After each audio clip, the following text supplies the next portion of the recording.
Não é questão de luxo, não é questão de cor. A questão é que fartura alegra o sofredor.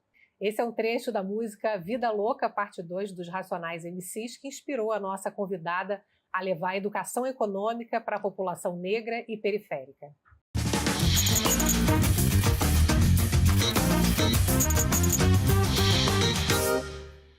A nossa convidada de hoje é a Gabriela Chaves, da plataforma No Front Empoderamento Financeiro. Gabriela, muito bom te receber. Obrigada por ter vindo. Obrigada. Gratidão pelo convite, é uma honra estar aqui, estou muito feliz.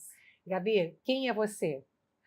Eu sou Gabriela Chaves, sou economista, venho do Taboão da Serra, cresci na periferia e foi a partir das oportunidades, a educação transformou muito minha vida, assim, sabe? Então, eu pude ter acesso a uma educação de qualidade, consegui acessar o ensino superior, isso teve uma transformação muito radical na minha vida, acessei esse universo da economia, dos investimentos, comecei a trabalhar no mercado financeiro e descobri que as pessoas conquistavam as coisas a partir dos investimentos.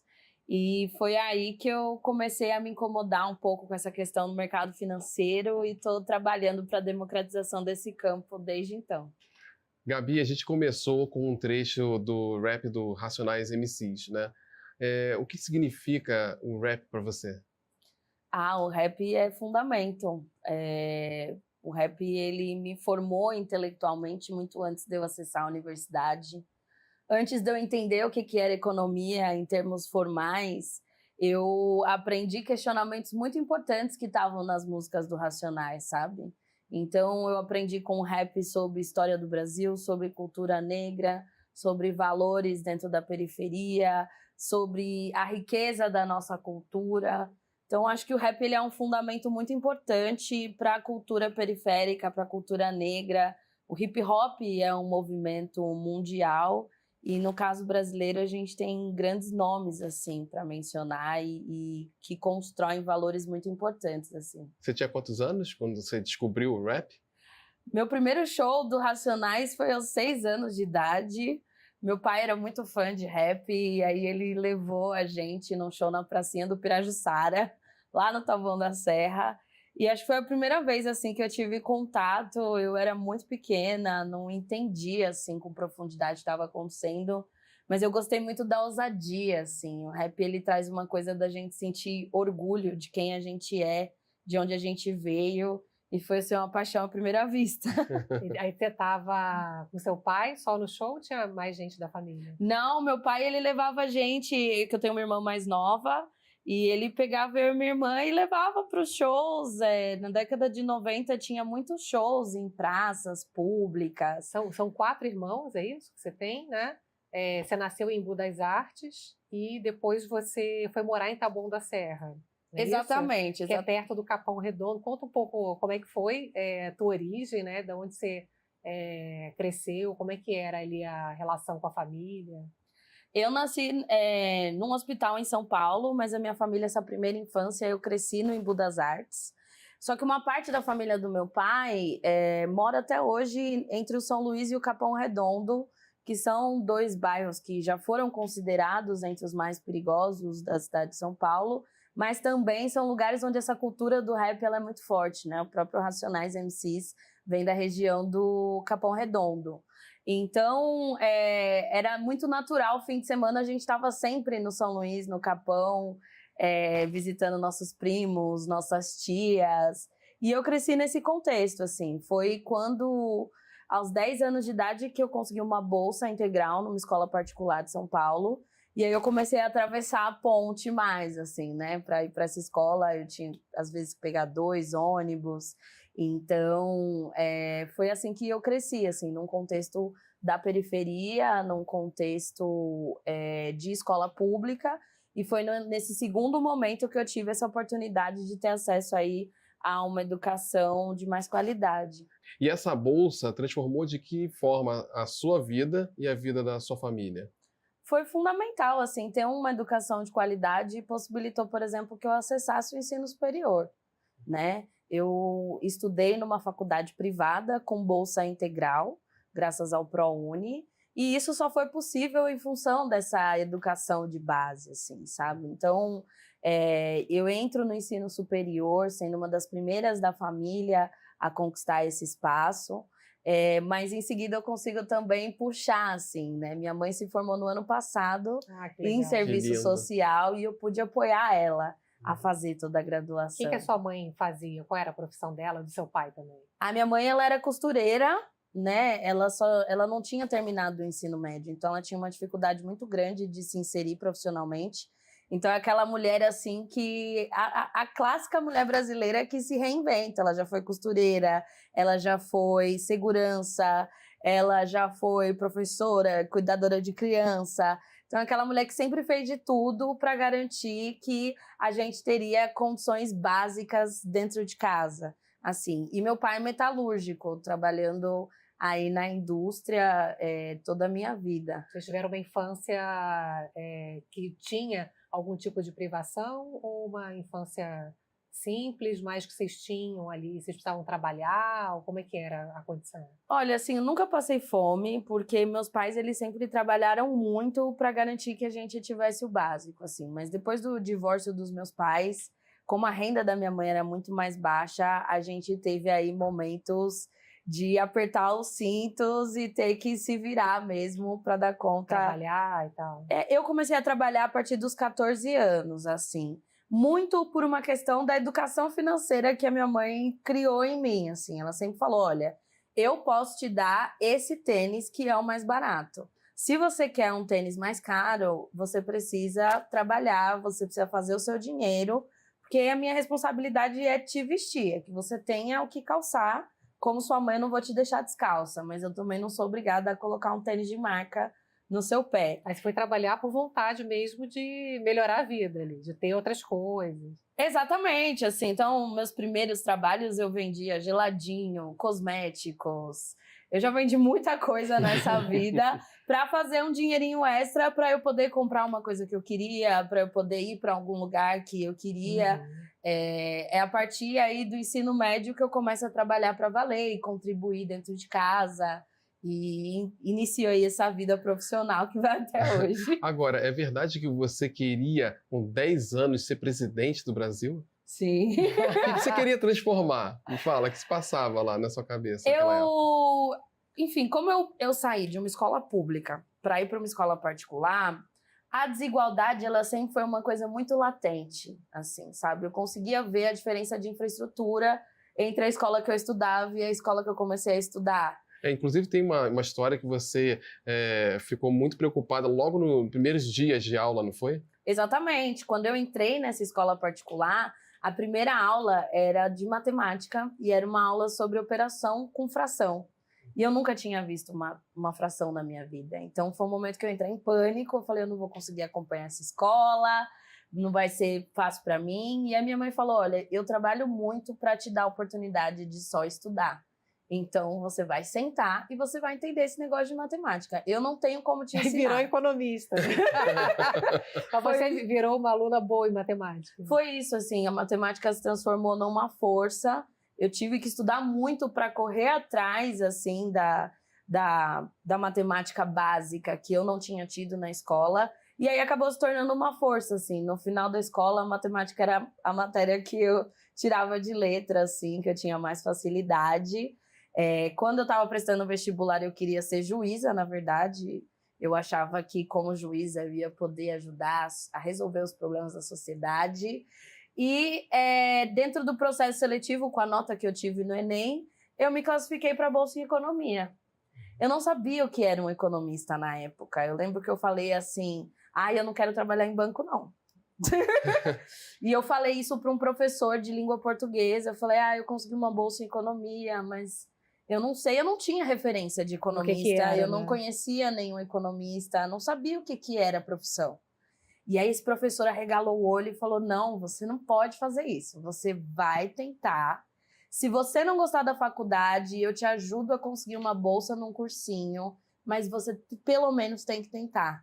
E eu sou muito grata, assim, por esse esforço que ele fez, porque eu realmente me apaixonei pela economia. E o que você acha que na faculdade transformou a sua visão, assim, econômica? Eu encontrei respostas. Eu encontrei na faculdade de economia respostas para perguntas que tinham sido levantadas lá na discografia dos Racionais MCs. Quando você pega, por exemplo, uma música como Fim de Semana no Parque, né, que eles estão narrando, olha só os ricos se divertindo e a gente sem nenhuma opção de lazer. Essa problemática da desigualdade, ela já estava colocada desde a discografia dos Racionais. Mas quando eu entro na faculdade de economia, que eu vou estudar o capitalismo, por exemplo, eu consigo entender de onde vem isso, por que o sistema é assim. E eu consigo entender também que a economia é uma ciência humana, não tem nada cravado na pedra, diferente da física e da matemática, que você tem uma série de certezas. Quando a gente fala de economia, a gente está falando de relações humanas, a gente está falando de contratos sociais, a gente está falando de convenções sociais. Então, eu consegui não só entender um pouco mais da realidade, como é que as coisas funcionam, me trouxe respostas muito importantes, mas também eu vi que tem uma possibilidade de intervir nessa realidade, de trazer uma perspectiva que as pessoas não costumavam ter, né? A economia foi durante muitos anos e ainda é um campo dominado por homens brancos, né? Na minha turma da graduação, eram 50 alunos, dos quais eram 40 homens e 10 mulheres. E mulher preta, então, raridade, Duas, né? entendeu? Duas. Aliás, você teve uma experiência no mercado financeiro. Imagino também que tenha sido uma experiência, no mínimo, bastante diferente do que você hoje faz, por exemplo, né? Conta um pouco de como é que foi a experiência no mercado financeiro. Sim, eu comecei a trabalhar no mercado financeiro e eu decidi que eu ia aprender o máximo que eu pudesse, assim, porque foi um universo paralelo que se abriu, onde as pessoas, elas conseguiam conquistar as coisas a partir do investimento. E eu cresci ouvindo que a gente precisa se endividar para ter qualquer coisa nessa vida. Então, conhecer essa nova perspectiva foi uma coisa muito transformadora para mim. Eu entendi e decidi, eu falei, não, pera, eu tenho que entender esse negócio para eu conseguir traduzir para pessoas que vêm da mesma realidade que eu. Trabalhei no mercado financeiro por mais de 5 anos. Ah, você chegou a trabalhar bastante tempo. Sim, fui estagiária, depois fui analista de produtos. Trabalhei por 5 anos e até o momento em que eu descobri, infelizmente, uma discriminação salarial. Eu ganhava menos do que um homem branco na mesma posição que eu. E aí foi um momento que eu falei assim, cara, eu não consigo aceitar ser paga menos por estar exercendo a mesma função, tendo a mesma qualificação, sabe? Eu consigo aceitar ganhar menos que uma pessoa que faz mais do que eu, que estudou mais que eu, que tem mais experiência que eu. Então, esse foi um momento, assim, que o racismo estrutural, assim, bateu na minha cara e eu falei, eu vou recalcular essa rota, eu vou compartilhar conhecimento, eu vou tirar do papel o sonho de compartilhar conhecimento sobre finanças, de popularizar esse campo da economia. E foi aí que, em 2018, eu fundei a No Front. Ô, Gabi, com o teu conhecimento de hoje, olhando para a história da tua família, o que poderia ter sido diferente? Ah, muita coisa. Até na história da minha própria vida, assim. Durante a faculdade, eu me endividei muito. Eu fiz as contas recentemente e eu suspeito que eu devo ter pago quase um carro em juros no cheque especial. Porque eu passei 3 anos da minha vida endividada no cheque especial.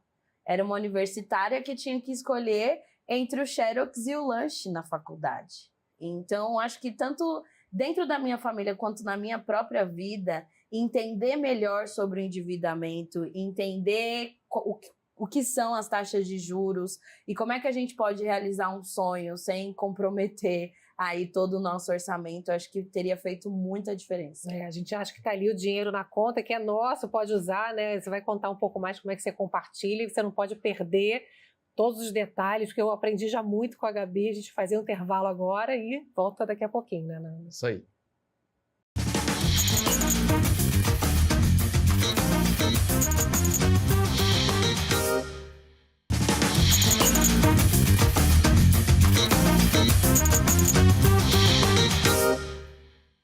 Voltamos aqui com a nossa convidada Gabriela Chaves, do No Front. Gabriela, em 2018 você fundou a No Front. Fala um pouquinho sobre ela. Sim, eu tinha esse sonho de compartilhar a educação financeira, de ver as pessoas falando sobre investimento na periferia.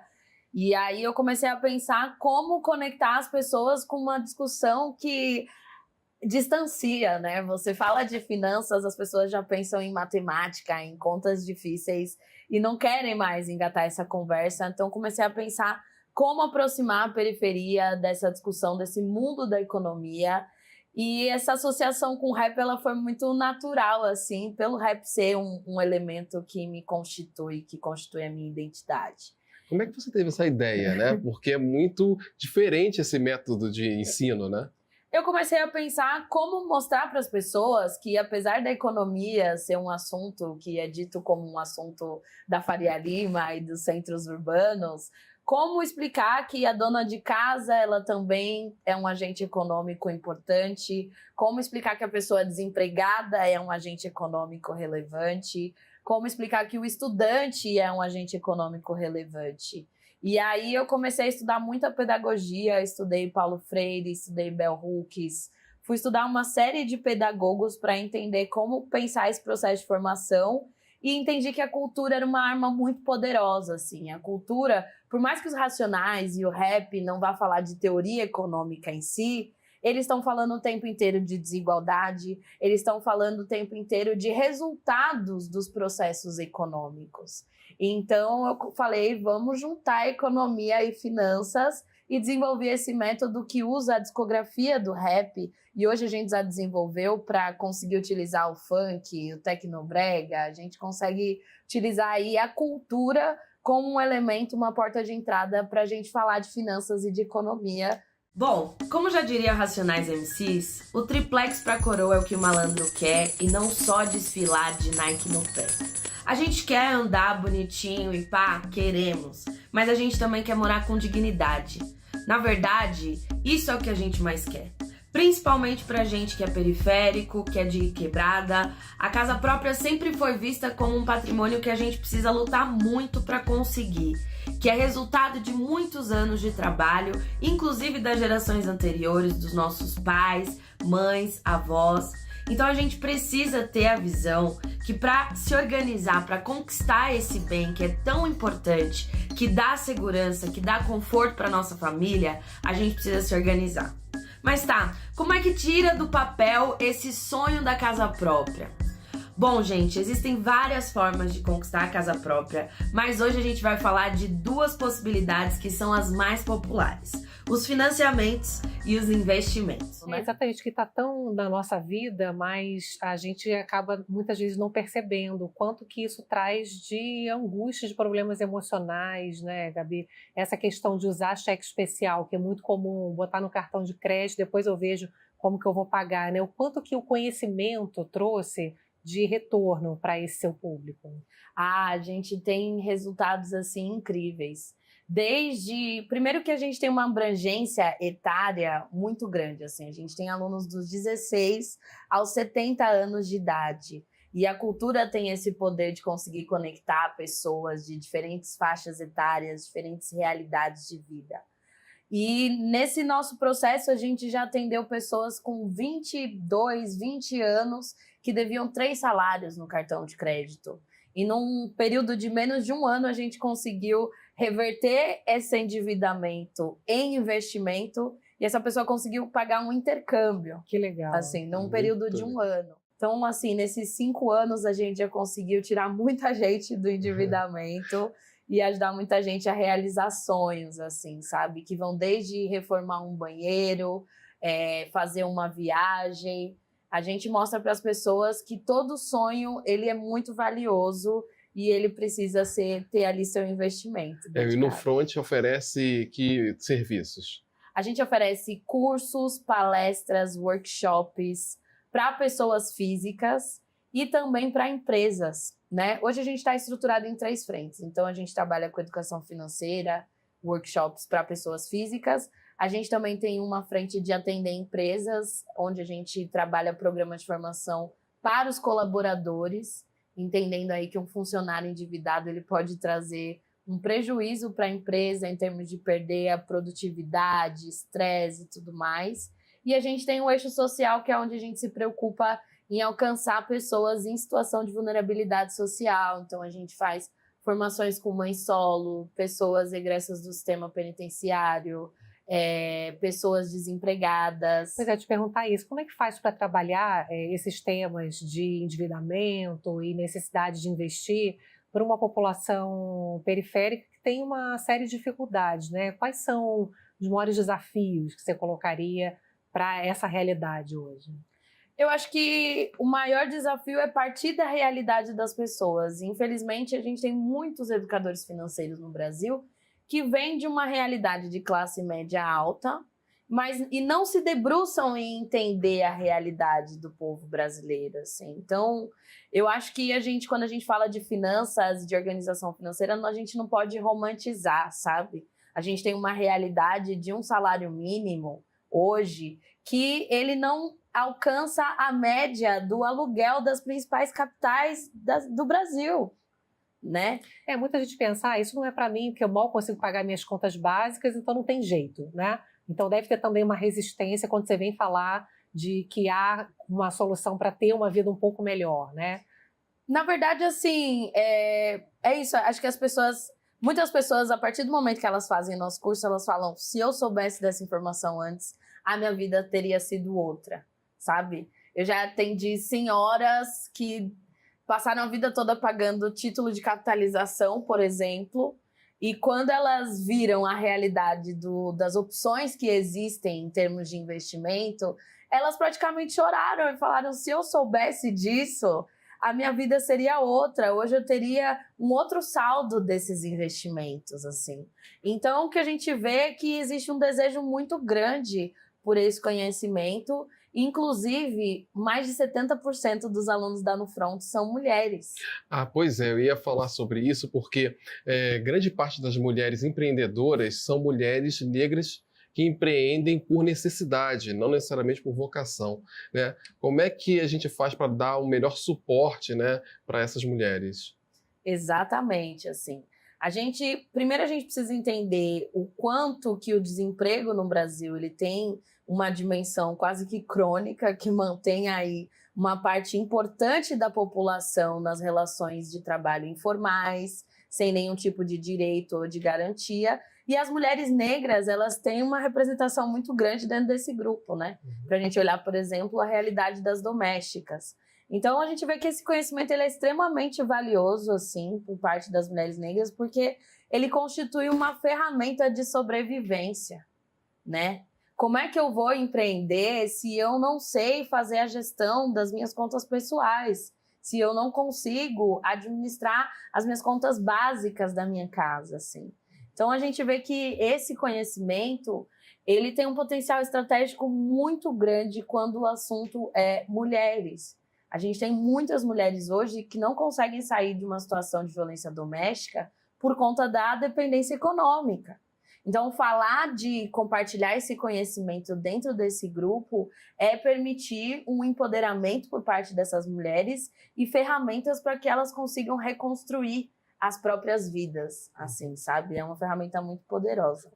Hoje no telão, a gente está com a logo no Nufront, que é uma moeda. Eu queria que você dissesse o que ela significa para você. Sim, quando a gente começou a Nufront 5 anos atrás, eu queria pensar em como trazer a cara das mulheres para o dinheiro, assim. Como que a gente pode falar de finanças a partir de uma perspectiva que necessariamente inclua as mulheres e a população negra no Brasil. Então, desenvolvi aí essa moeda que conta com 3 cabeças no centro, pensando esse novo futuro econômico, assim. Eu sou uma pessoa muito interessada em entender como é que a gente pode construir uma nova economia, como é que a gente pode partir de outros princípios, porque eu realmente acredito que a economia é essa ciência mutável, essa ciência que é baseada nas pessoas.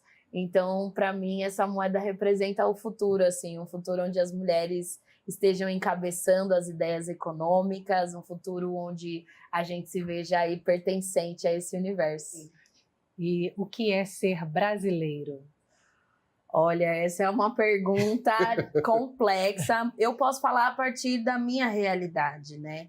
Sou uma brasileira, mulher, negra, jovem, vinda da periferia, uma pessoa que passou pelas transformações que o Brasil viveu nos últimos 20 anos. E eu acho que ser brasileira é batalhar por um lugar, assim. A gente é uma sociedade muito diversa, que vende aí uma integração e uma democracia, mas infelizmente no nosso país, o lugar das mulheres negras, ele ainda é muito calcificado, assim. É como se a sociedade o tempo inteiro dissesse, não, você só pode ir até aqui, você só pode ir até aqui. E não, eu quero construir um espaço que seja meu, contribuindo para a vida das pessoas. Então, para mim, nesse momento, ser brasileira é batalhar por esse espaço, assim, batalhar por voz e compartilhar e construir novas brechas, novos caminhos. Legal. Obrigada, Muito Gabriela. obrigado. Bom demais te receber aqui. Estou muito feliz. Eu também, gente, amei o convite. Obrigada a você por estar sempre aqui com a gente. Até o próximo. Tchau.